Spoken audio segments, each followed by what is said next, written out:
Assalamualaikum warahmatullahi wabarakatuh dan salam sejahtera. Pada hari ini saya akan menceritakan tentang pembikinan laman web terbagi kepada beberapa skop. Yang pertama dari segi skop projek iaitu reka bentuk laman web di mana laman web yang boleh diakses melalui peranti mudah air dan desktop. Memastikan pengguna yang konsisten dan lancar tanpa mengira jenis peranti yang digunakan. Yang kedua adalah dari segi fungsi laman utama website tersebut, di mana ada part menu tentang kami, booking, tempahan dan juga about us. Kat sini kita dapat tengok part menu apa semua, di mana senarai hidangan disediakan serta dengan harga yang turut diberitahu. Kat sini kita dapat tengok part tempahan, hubungi kami, tempahan apa semua tentang kami. Bahagian sini pula kita dapat tengok di bahagian galeri, di mana ruang ni menunjukkan hasil gambar-gambar ataupun menu-menu yang telah di snap untuk memudahkan para pelanggan membuat tempahan. Dan juga di sini kita dapat melihat testimoni dan juga feedback daripada customer tentang restoran tersebut dan juga makanan yang disediakan. Baiklah, kat sini kita akan pergi kepada bahagian website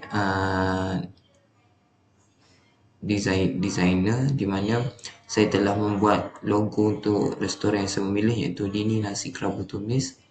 Dan kat sini kita dapat melihat bahagian about, di mana tentang nasi kerabu menceritakan tentang apakah itu nasi kerabu itu sendiri, dan kat sini servis yang disertakan. Kat sini kita dapat melihat dia ada pilihan lauk harian, yang pelbagai. Lepas tu nasi kerabu asli yang disediakan serta tempahan dan catering.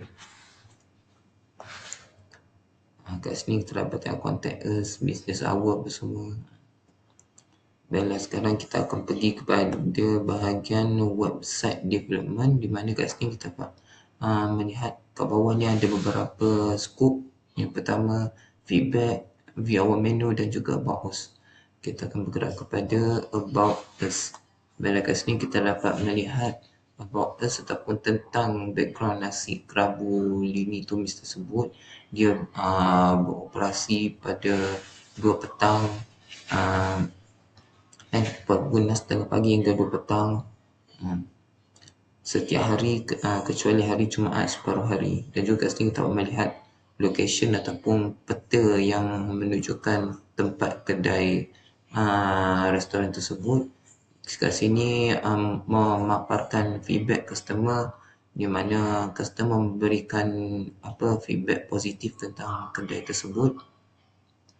Baiklah, terus kita akan pergi kepada bahagian menu, di mana untuk bahagian nasi kerabu kita ada 3 variation. Yang pertama nasi kerabu ayam bakar, nasi kerabu ikan bakar dan nasi kerabu daging bakar. Setiap menu telah memaparkan harga-harga bagi memudahkan customer membuat pilihan yang bijak. Dan juga dia juga menjual nasi berlauk untuk pilihan yang lain. Antara nasi berlauk yang menarik perhatian pelanggan adalah ayam gulai, ayam masak merah dan juga ikan gulai. Kuih-muih tradisional juga turut disediakan dan telah dibahagi kepada beberapa bahagian, di mana adanya 3 biji singgit dan juga yang di dalam pack, macam contoh roti jala yang dijual RM2. Baiklah, itu adalah sedikit sebanyak perkongsian tentang pembikinan nama web saya. Dan kat sini kita dapat melihat Instagram dan juga phone number bagi memudahkan customer apa membuat tempahan ataupun mencari maklumat yang lebih lanjut tentang restoran Lini tersebut. Baiklah, sekian, terima kasih.